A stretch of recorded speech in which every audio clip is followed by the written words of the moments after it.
আমি আমার শিক্ষিকার আদর্শ ছাত্র ছিলাম। তার এক কথায় সব কাজ করে দিতাম। একদিন তিনি আমাকে তার বাসায় নিয়ে গেলেন। তখন তার হাত পা ব্যথা করছিল, তাই আমি তার পায়ের ম্যাসাজ করতে শুরু করলাম। হঠাৎ করে তিনি আমার হাত ধরে তার বুকে রাখলেন। বন্ধুরা, আজকের গল্পে আপনাদের সবাইকে স্বাগতম। এই গল্পটি একজন ছেলের কাহিনী।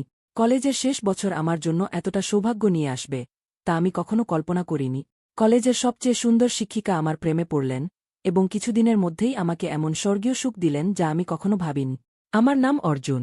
আমি আমার পড়াশোনার জন্য হোস্টেলে থাকতাম। আমার বাড়ির আর্থিক অবস্থা খুব একটা ভালো ছিল না, তাই আমি যে কলেজে পড়তাম সেই কলেজের হোস্টেলেই থাকতাম। সেখানে ৩ বছর কেটেছে আমার। সেখানে গ্র্যাজুয়েশন পর্যন্ত পড়াশোনা করা যেত। আমি এখন গ্র্যাজুয়েশনের ৩য় বর্ষে পড়ছি। দ্বাদশ শ্রেণী থেকে আমি সেই হোস্টেলে ছিলাম। প্রতিবার দীপাবলিতে ছুটি হলে বাড়ি যেতাম। ৫ বছর কেটে গেছে এখানে। পড়াশোনায় আমি ছিলাম খুবই মেধাবী এবং খেলাধুলায়ও ভালো ছিলাম। আমার একটি ভালো পরিচিতি গড়ে উঠেছিল, যা আমি আমার ভালো অভ্যাসের মাধ্যমে অর্জন করেছিলাম। যেমন আমরা পরিচিত হয়ে উঠি, তেমনি আমাদের শত্রুও বেড়ে যায়। আমার সাথেও এমনটাই হয়েছিল। কখনো কারো সাথে আমার ঝগড়া হতো না, তবুও কেশব সিংহানিয়া নামে একটি ছেলে সবসময় আমাকে কোনো না কোনো বিপদে ফেলার চেষ্টা কর। কেশব সিংহানিয়া ও তার দল ৫৬ জন মিলে একটি গ্রুপ তৈরি করেছিল। একদিন লেকচার শেষে ক্লাস থেকে বের হওয়ার সময় একটি মেয়ের হাত থেকে তার বইগুলো পড়ে গেল। তাকে বিপদে দেখে আমি সাহায্য করতে এগিয়ে গেলাম, কিন্তু সে আমার ওপর অভিযোগ আনল যে আমি তাকে প্রপোজ করছি। আমার শিক্ষিকা সেখানে ছিলেন এবং সেই মেয়ে শিক্ষিকার সামনে মিথ্যে অভিযোগ করল। এ কারণে আমাকে হোস্টেল থেকে বের করে দেওয়া যেতে পারত। কিন্তু আমার শিক্ষিকা আমার পক্ষে কথা বললেন এবং সেই মেয়েটিকে ভালো করে বকাঝকা করলেন। শিক্ষিকা বললেন, তুমি মেয়ে, তাই তোমার মিথ্যে সহ্য করা হবে না। এমন কিছু করার সাহস আজ থেকে আমার সামনে নিও না। শিক্ষিকা মেয়েটিকে একটি ভালো শিক্ষা দিলেন। কিছুক্ষণ পরে আমাকে শিক্ষিকার কেবিনে ডাকা হল। এই শিক্ষিকা ৪ দিন আগে অন্য একটি হোস্টেল থেকে এখানে এসেছেন। কেবিনে ঢুকে তিনি আমাকে বসতে বললেন এবং আমার নাম জিজ্ঞাসা করলেন। তিনি বললেন, অর্জুন, তোমার নামটা খুব সুন্দর। আমি এখানে নতুন এসেছি, কিন্তু তোমার সত্তা আমার খুব ভালো লেগেছে। তারপর থেকে শিক্ষিকা যে কোনো কাজ হলে আমাকে বলে দিতেন এবং আমি সব কাজ করে দিতাম। একদিন শিক্ষিকার জন্মদিনে তিনি আমাকে তার বাড়িতে দাওয়াত দিলেন। রাত ৯টার পরে হোস্টেল থেকে বাইরে যাওয়া নিষেধ ছিল, তাই আমি যেতে না চাইলে তিনি বললেন, তুমি ৬টায় চলে এসো, তোমাকে পরে হোস্টেলে পৌঁছে দেওয়ার দায়িত্ব আমার। তার এত অনুরোধে আমি সন্ধ্যায় তার বাড়িতে গেলাম। শিক্ষিকার বাড়ি খুব সুন্দর ছিল। তিনি নিজে গেট থেকে আমাকে নিয়ে গেলেন। তার বাড়িটি খুব পরিষ্কার এবং সুশৃঙ্খল ছিল। এতদিন পর আমি একটি পূর্ণাঙ্গ এবং সুন্দর বাড়ি দেখলাম। তার বাড়িতে প্রবেশ করার পর দেখি আমাদের ছাড়া আর কেউ নেই। জন্মদিনের কেক টেবিলে রাখা ছিল।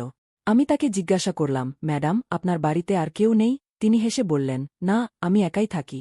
আমি জানতে চাইলাম, আপনার স্বামী কোথায়? তিনি বললেন, আমার বিয়ে হয়নি। আমি সিঙ্গেল থাকতেই পছন্দ করি। আমি তার কথায় অবাক হলাম। তার এত সৌন্দর্য থাকার পরও তার সৌন্দর্য উপভোগ করার কেউ নেই। সেই রাতে আমি তার বাড়িতে ডিনার করলাম। তার হাতের রান্নাও ছিল অত্যন্ত সুস্বাদু। কথা বলতে বলতে রাত ৯:৩০ হয়ে গেল। আমি ম্যাডামকে বললাম, এখন আমাকে যেতে হবে, অনেক দেরি হয়ে গেছে। ম্যাডাম বললেন, এখন এত তাড়াহুড়ো কেন? আরও কিছুক্ষণ থাকো। কিছুক্ষণ পরে ম্যাডাম তার রুমে চলে গেলেন। ভেতর থেকে তিনি আমাকে ডাক দিলেন। আমি রুমে গিয়ে চোখ বন্ধ করে বললাম, ম্যাম, সরি, আমাকে ক্ষমা করুন। আমি ভেবেছিলাম আপনি আমাকে ডাকছেন। ম্যাডাম বললেন, অর্জুন, আমি সত্যিই তোমাকে ডাকছিলাম।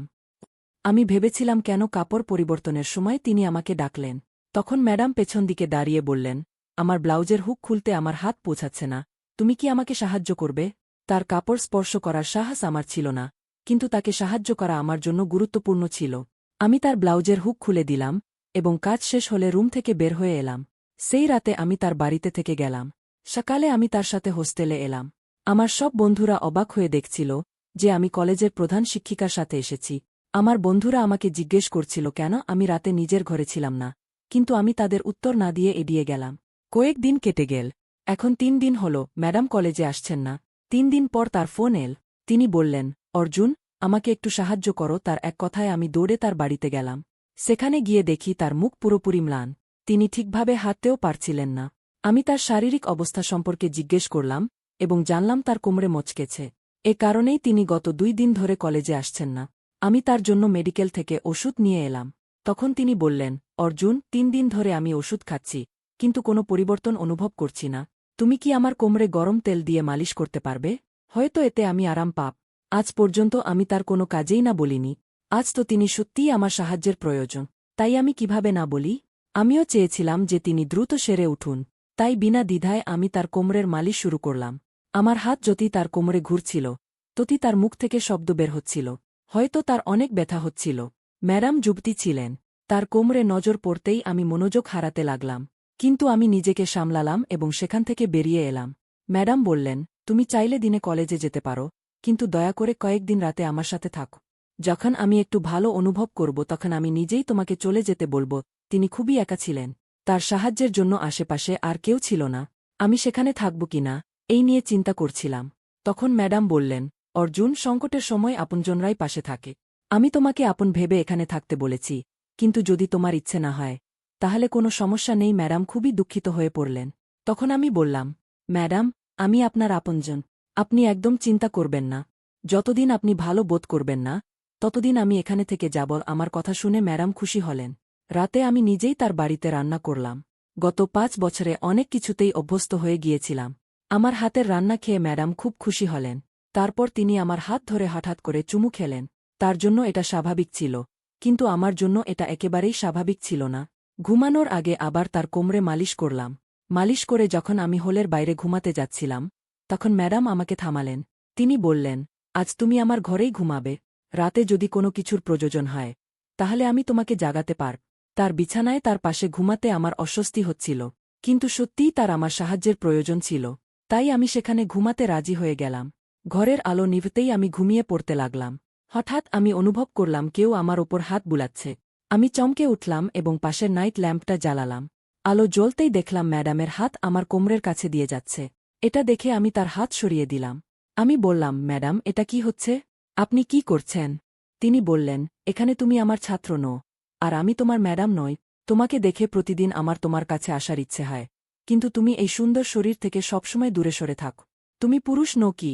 আমি বললাম, ম্যাডাম, আপনি আমার ওপর সন্দেহ করবেন না। আমি পুরুষই, কিন্তু আমি কখনো আপনাকে সেই দৃষ্টিতে দেখিনি। এতে তিনি বললেন, আমি সন্দেহ করি তুমি পুরুষ নও, তোমাকে তা প্রমাণ করতে হবে। তারপরই আমি মানব যে তুমি পুরুষ। ম্যাডাম আমাকে উত্তেজিত করছিলেন যাতে আমি তার সাথে সময় কাটাই, কিন্তু আমি তা করব না। আমি স্পষ্টভাবে না বললাম। তখন তিনি রেগে গিয়ে তার ঘর থেকে বেরিয়ে গেলেন। বাইরে যাওয়ার কিছুক্ষণ পরেই তার চিৎকার শোনা গেল। আমি বাইরে গিয়ে দেখতে লাগলাম। তার ঘরের অন্যদিক থেকে আওয়াজ আসছিল। ম্যাডাম ভিতরে কি করছিলেন এটা আমার বুঝতে পারছিলাম না। 20 মিনিট পরে তিনি সেই ঘর থেকে বেরিয়ে এলেন। বের হওয়ার সময়ও ক্লান্ত দেখাচ্ছিল। আমি তাকে মনা করেছিলাম, তাই তিনি রেগেছিলেন। আমি তার বর্তমান অবস্থা দেখে তার কাছে গেলাম। আমি বললাম, ম্যাডাম, আমি আপনাকে এতটাই পছন্দ করি যে আপনি আমার প্রেমের পরীক্ষা পাশ করেছেন। এখন আমার পরীক্ষা দেওয়ার পালা। এটা বলে আমি তাকে 2 হাতে তুলে নিলাম এবং তার ঘরে নিয়ে গেলাম। আমি এত কাছে ছিলাম যে তার চোখে এক আলাদা আলো দেখলাম। ঘরে গিয়ে তাকে বিছানায় শুইয়ে দিলাম এবং নিজেও তার পাশে শুয়ে পড়লাম। তিনি আমার গলায় হাত দিলেন এবং আমরা একে অপরের অনেক কাছাকাছি চলে এলাম। ম্যাডাম আর সহ্য করতে পারছিলেন না। তিনি আমাকে চুমু খেতে শুরু করলেন। তখন আমি বললাম, ম্যাডাম, একটু ধীরে, আপনার সামনে আমি এখনও ছোট। বলতে বলতে আমি আরও কাছে চলে এলাম। যখন আমি পুরোপুরি কাছে গেলাম তখন তিনি চোখ বন্ধ করে ফেললেন। তিনি আমার জন্য পুরোপুরি পাগল হয়ে গিয়েছিলেন। আমি বললাম, ম্যাডাম, আপনার ক্যামেরা চালু আছে। এটা শুনতেই তিনি চোখ খুললেন এবং বললেন, অর্জুন, তুমি কি বলছ? আমি বললাম, ম্যাডাম, আমি সত্যি বলছি। আপনি আপনার প্রেমিকের সাথে মিলে আমার সাথে থাকা অবস্থায় ভিডিও তৈরি করছেন না? আপনি একজন ভণ্ড শিক্ষিকা। আপনার সব সত্য আমার সামনে উদ্ঘাটিত হয়েছে। গত কয়েক মাস ধরে আপনি আমার চারপাশে ঘুরছিলেন, আমাকে কাছে ডাকছিলেন। আপনি কি ভেবেছিলেন আমি আপনাকে ভালোবাসতে শুরু করব না? আমি আপনার জন্মদিনের কেক কেটেছিলাম। সেদিন আপনি আমার হাত ধরেছিলেন এবং তখনই আমার হৃদয়ে আপনার জন্য একটি জায়গা তৈরি হয়েছিল, যে আমি আপনাকে ভালোবাসতে শুরু করেছিলাম, কিন্তু কখনো প্রকাশ করিনি। কিছুদিন আগে আপনি 3 দিন কলেজে আসেননি। আপনার চিন্তায় আমি আপনাকে দেখতে আপনার বাড়িতে গিয়েছিলাম। সেদিন আমি আমার ভালোবাসার প্রকাশ করতে চেয়েছিলাম, কিন্তু ভাগ্য কিছু অন্যরকম ছিল। সেটা আমার সামনে সব প্রকাশ করে দিয়েছে। আমি আপনার বাড়ির বাইরে একজন পুরুষের জুতা দেখেছি। তখনই আমার সন্দেহ হয়েছিল। তাই আমি আপনার জানালায় উকি মেরে দেখলাম এবং আপনাকে আপনার প্রেমিকের বাহুতে দেখলাম। সেদিন আমি শুনেছিলাম আপনার পরবর্তী পরিকল্পনা। আপনি আমার সাথে শারীরিক সম্পর্ক গড়ে তোলার সময় ভিডিও তৈরি করে আমাকে ব্ল্যাকমেল করতে চেয়েছিলেন, কিন্তু আপনার ক্যামেরাম্যানকে আমার বন্ধুরা ধরেছে। আপনি এটা কেন করছিলেন? আপনি নিজেই বলবেন না হয় কিছু আরও ফাঁস করাতে হবে। এটা বলে আমি তার বাড়ির অন্য ঘরে গেলাম যেখানে ম্যাডাম গিয়েছিলেন। সেখানে থেকে একটি হুইল চেয়ারে বসা একটি মেয়েকে বাইরে নিয়ে এলাম। তাকে দেখেই ম্যাডাম হতবাক হয়ে গেলেন। তিনি বললেন, তোমাকে এর সম্পর্কে কে বলল? তখন আমি বললাম, সেদিন জানালার পাশ থেকে আমি আওয়াজ শুনেছিলাম। আমি সেখানে উকি মেরে তাকে দেখেছিলাম। এখন সব সত্যি সত্যি বলুন। তখন ম্যাডাম বললেন, এটা আমার বড় বোন। তিনি পা দিয়ে অক্ষম। আমার বাবা অবসর নিয়ে তাকে তার জায়গায় চাকরি দিয়েছিলেন। তারা এই বাড়িটাও তার নামে করে দিয়েছিলেন। তার মতে তার অক্ষম মেয়ের বিয়ে হবে না, তাই তার কাছে তার নিজস্ব একটি বাড়ি এবং তার নিজের টাকা থাকা উচিত। মা বাবা সবকিছু তাকে দিয়ে দিয়েছেন। আমি তেমনি রয়ে গিয়েছিলাম। যখন তিনি চাকরিতে যোগ দিলেন, আমি তার সাথে এখানে এসে পড়লাম। তারপর তাকে এই বাড়িতে বন্ধ করে দিলাম এবং তার সমস্ত কাগজপত্রে আমার ছবি লাগিয়ে দিলাম এবং তার জায়গায় প্রধান শিক্ষিকা হয়ে গেলাম। তার বিয়ে করে ঘর বাঁধার ইচ্ছা ছিল। আমি তাকে ব্ল্যাকমেল করে তার বিয়ে তোমার সাথে করাতে চেয়েছিলাম এবং যখন তুমি তাকে নিয়ে তোমার গ্রামে চলে যেতে, তখন বলতাম তিনি তার চাকরি এবং এই বাড়ি আনন্দের সাথে তার বোনকে দিয়ে দিয়েছেন। কিন্তু তুমি আমার সব পরিকল্পনা ভেস্তে দিয়েছ। রাগে ম্যাডাম তার বোনের উপর হাত তুলেছিলেন, তাই বেচারি চিৎকার করছিল। সেই ভণ্ড ম্যাডামের সত্য উন্মোচনে আমাকে এই দলের অনেক সাহায্য পেয়েছিলাম। তারা তার প্রেমিককে ভালোভাবে পিটিয়েছিল। সেই অক্ষম মেয়েটির নাম নিতে হয়েছিল। আমরা তাকে সেই সংকট থেকে বের করে এনেছিলাম, তাই সে আমাদের প্রতি কৃতজ্ঞ ছিল। এখন আমাদের হোস্টেলের সঠিক এবং সৎ অধ্যাপিকা পেয়েছিলাম। নুয়না ম্যাডাম এবং তার পিতা মিলে তাদের মিথ্যাবাদী কন্যাকে যথাযথ শাস্তি দিয়েছিলেন। তার পিতা তাকে বাড়ি থেকে বের করে দিয়েছিলেন এবং তার নামে সবকিছু ফিরিয়ে নিয়েছিলেন। মিথ্যাবাদী ম্যাডামকে এতদিন ধরে হোস্টেলকে প্রতারণা এবং সরকারি কাজে জালিয়াতির অভিযোগে কারাগারে পাঠানো হয়েছিল। এতে আমার সাহায্যকারী দলের প্রতি আমি অত্যন্ত কৃতজ্ঞ, কারণ তাদের সাহায্য ছাড়া আমি একা কিছুই করতে পারতাম না। আমাদের এই সফলতার জন্য হোস্টেলে আমাদের সম্মানিত করা হয়েছিল। আমি দলের নেতা কেশবুকে বললাম, বন্ধু, তোমার সঙ্গীদের এগিয়ে যেতে দেখে পিছনে টেনে আনার পরিবর্তে আজ যেমন তুমি আমার সাহায্য করেছ, তেমনি কিছু ভালো করার জন্য এই দল প্রতিষ্ঠা করা উচিত। কাউকে বিরক্ত করে নেয়, বরং কারো সাহায্য করে বড় হওয়া উচিত। তাতেই আমাদের মান ও সম্মান। তাই বন্ধুরা, যদি ভিডিওটি ভালো লেগে থাকে তাহলে চ্যানেলটি সাবস্ক্রাইব করতে ভুলবেন না।